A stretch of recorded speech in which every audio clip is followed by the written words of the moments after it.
Signal असतो हा एक उष्णता स्वरूपाचा असतो, ऊर्जा असते, त्याचं लाईट एनर्जीमध्ये कन्वर्ट करावं लागतं. त्याच्यासाठी आपण फीड वापरतो आणि फीडमधून तो सिग्नल सेंड झाला म्हणजे घेतला गेला की पुढे एक इलेक्ट्रॉनिक सिस्टम आपण वर बसवलेली आहे. त्याच्यामध्ये काय असतं, हा सिग्नल एकदम लो असतो, त्याचं कॅपॅसिटी वाढवण्यासाठी ॲम्प्लिफिकेशन केलं जातं. त्याला फ्रंट एंड सिस्टम असं आपण म्हणतो. ते इलेक्ट्रॉनिक सिस्टम आहे. त्याच्यामध्ये ॲम्प्लिफिकेशन केल्यानंतर त्याचं रूपांतर बँडमध्ये होतं आणि त्या सिग्नलबरोबर जेव्हा तो रिसिव्ह होतात सिग्नल आणि ते फ्रंट एंडमध्ये येतात, सिस्टममध्ये येतात, त्या सिग्नलबरोबर अनवॉन्टेड सिग्नल पण आपल्याला रिसिव्ह झालेले असतात वातावरणामध्ये.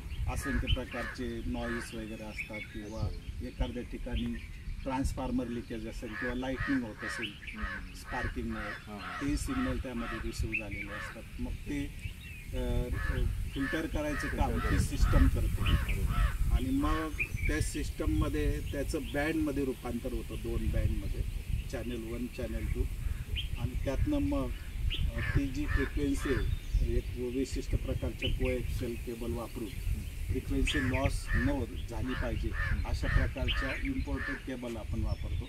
आणि ते सिग्नल इथे RCC टॉवरमध्ये एक आमची रूम आहे, त्या रूममध्ये वेगवेगळे कंट्रोल्स पॅनल्स आहेत. त्याचे कंट्रोलिंग करण्यासाठी, रोटेट करण्यासाठी, नंतर FPS फिरवण्यासाठी असे वेगवेगळे कंट्रोल पॅनल आहेत. त्या पॅनलमध्ये अँटिना बेस रिसिव्हर एक आहे, त्याच्यामध्ये ते सिग्नल्स आणले जातात. अशा पद्धतीने आपल्या जे आता आपण उभे आहोत हा सेंटर स्क्वेअर एरिया आहे. याच्यामध्ये टोटल 14 अँटिना आहेत आणि उरलेल्या जे अँटिना आहे त्याची रचना वाय शेपमध्ये केलेली आहे, म्हणजे ईस्ट वेस्ट साऊथ.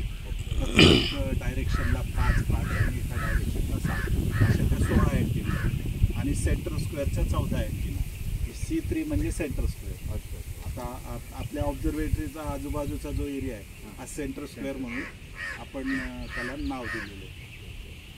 तर या 30 रेडिओ टेलिस्कोपचा सिग्नल एकत्रित केला जातो आणि त्या म्हणजे इथून ऑब्झर्वेटरीपासून वेगवेगळ्या अंतरावर.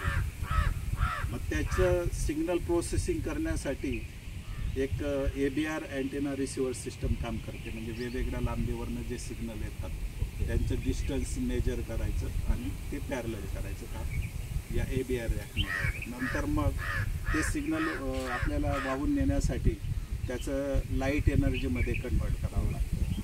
त्याच्यासाठी एक लेझर डायोड वापरून सिस्टम बसवलेली, त्याचं लाईट एनर्जीमध्ये कन्वर्ट होतं आणि लाईट एनर्जीमध्ये कन्वर्ट झाल्यानंतर तो सिग्नल आपल्या ऑब्झर्वेटरीमध्ये वाहून नेला जातो. अशा पद्धतीने 30 टेलिस्कोपचा सिग्नल आपण आपल्या ऑब्झर्वेटरीमध्ये वेगवेगळ्या अंतरावरनं वाहून नेतो. आता बघा ही वाय शेपमध्ये रचना का केली गेलेली आहे. आता हे वाय शेपमध्ये केल्यामुळे काय होतं, आपण जर वाय शेपच्या बाहेरून एक मोठं सर्कल केलं रेडियसचं किंवा डायमीटरचं, ते मॅक्सिमम मिळतं. त्याच्यामुळे त्याची रचना वाय शेपमध्ये केलेली आहे आणि एक आपण जर त्याच्या भोवती सर्कल केला तर तो 25 किलोमीटरचा आपल्याला साधारणतः डायमीटरचा सर्कल मिळतो. म्हणजे यात त्याची संकल्पना अशी आहे की ह्या 30 टेलिस्कोप मिळून एक टेलिस्कोप तयार होतो. अच्छा, म्हणजे एवढा मोठा टेलिस्कोप आपल्याला बनवणं पॉसिबल नव्हतं, म्हणून त्याची रचना वाय शेपमध्ये केली आणि त्याच्यापासून एक रेडिओ टेलिस्कोप आपला एवढा मोठा तयार होतो. म्हणजे फायनल डाटा जो मिळतो तो आपल्याला एका टेलिस्कोप 30 मिळून एकाचा मिळतो. तर 25,000 स्क्वेअर किलोमीटर ॲरे आपण वरच्या आकाशामधला ऑब्झर्व करू शकतो.